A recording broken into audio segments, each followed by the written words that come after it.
All right, so Harris is done. He's done with the congratulations.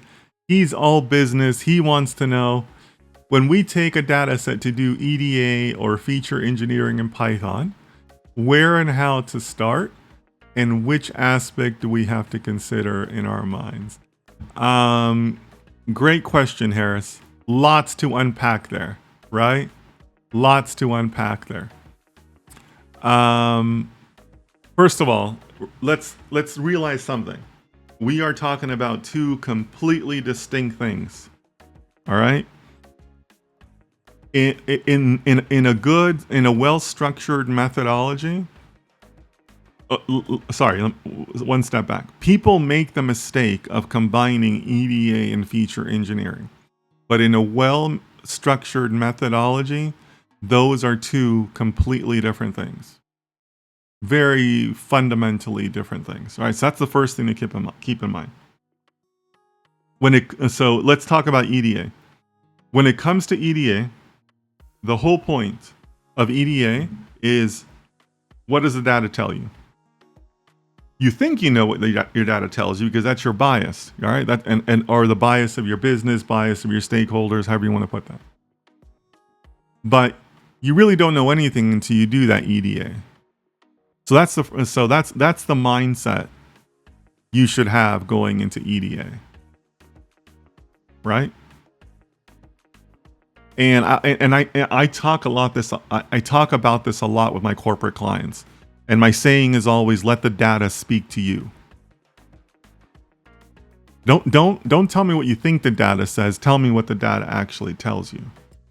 You got to let the data speak to you. That's the whole point of EDA. And to go another level deeper on that, you're trying to make sure that you're coming out of EDA with a set of tools, most likely dashboards, that your business stakeholders can use to explore their own data. So when we talk about Tableau and Power BI and all these other tools, yes, you are going to have some visualizations and tools that are for you, like your data science team, but your goal should really be to do it for the business team. Let them come back to you and tell you what they found. A data science team is a technical team, not a business team. So why are you trying to find the insights, right? That's a mistake. It happens a lot, but it's a mistake. Don't let your data science team come up with the business insights. Why would you do that, right?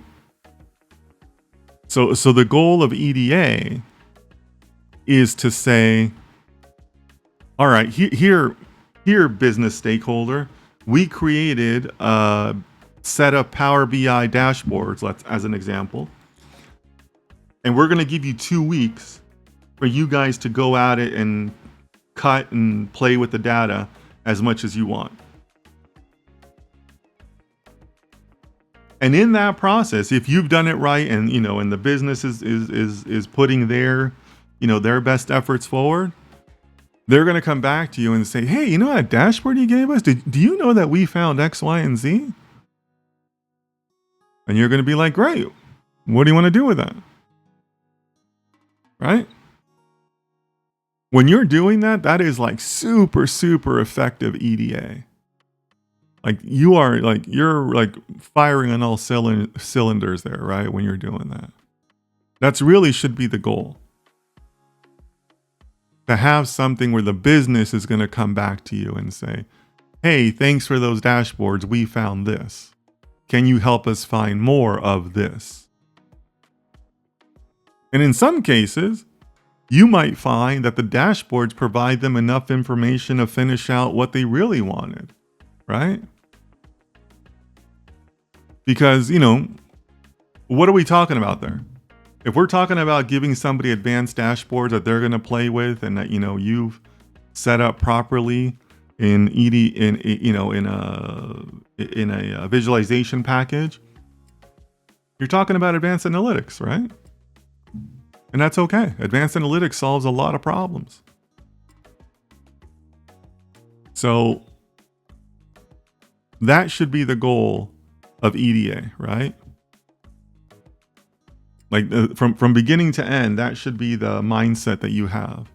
How can I enable my business stakeholders to play with their own data? And then give them a few weeks and then see what comes back.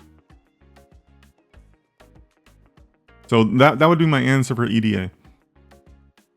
For feature engineering, lots of things to consider there. But I would tell you, not every project, not every set of data has a guaranteed algorithm that can help it, right? That's another, and by the way, guys, we should take that as like a general statement, right? One of the expectations that you should set with your stakeholders from the very beginning is to say that you're exploring an algorithm, but there's no guarantees that you're going to find a reliable algorithm.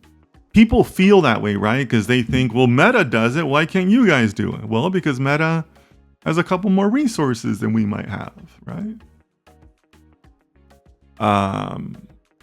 Or they have, inherently different data, things along those lines.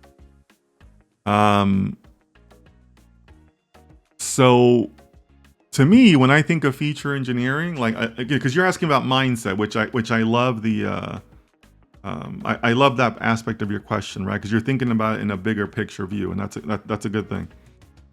The mindset there should be, I, the data scientist, want to give myself the best opportunity possible at finding an algorithm, right? I want to increase my probability of finding a viable algorithm. How do you do that? You do that by widening your data set. Your stakeholder gives you 10 columns, but I want to widen that as much as possible. Because if I only focus on those 10, my probabilities of finding a viable algorithm have dropped, right? So that's the whole mindset. I want to widen that data set, give myself the best opportunity at finding a viable data set. That's it. That's all you want to do. I want to try to find the most viable data set. I'm going to widen out my view and try to give myself the best opportunity to find a viable model. The wider your data set is, the more experiments you can run, the more data transforms you can do, right? The more inputs you can have into like a neural network or something like that, right?